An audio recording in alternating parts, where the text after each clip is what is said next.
Congratulations on this. It's Thank a you. fabulous story from a fabulous writer, and you have a wonderful character to play in it. Yeah. What's it like for you to do that with a cast like Jack on your left We've and had- Tim as well? Yeah, well, it was a great thrill to work with Tim.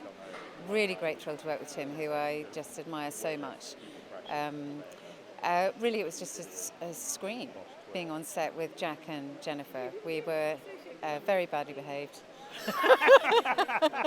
Improv Central. It was really, really good fun, yeah. And that was what I was hearing is there was a script, was a screenplay, and you just got to throw a lot of it out and improv. How much fun is that? We didn't. I mean, we Around a theme. The screenplay was very good, actually, which is why I was there. The screenplay was very, very good. But just once you've got Jennifer Saunders, Jack Whitehall, and other comics actually on set, you can't help it. You just can't help it. So and then some of it stayed in. Lots of it didn't stay in, but some of it did.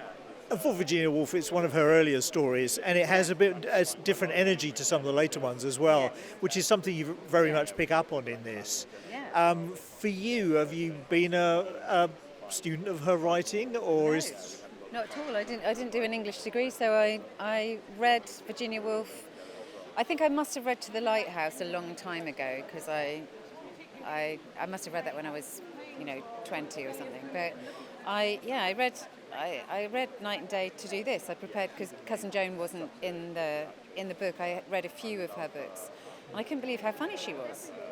I mean, she feels so modern because she's, of course, one of the first psychological writers. So one of the first people to follow people's thought processes as plot. Maybe not one of the first people, but I mean, very obviously doing that. And there's great female characters, obviously, like Mrs. Hilbury, I think, is one of the great comic characters of the English canon. She's hilarious. Like, that's Jennifer Saunders' character. Yeah. Probably the first depiction of a woman with ADHD.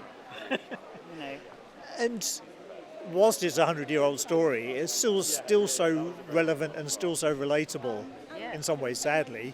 But the characters are so vivid. Yeah.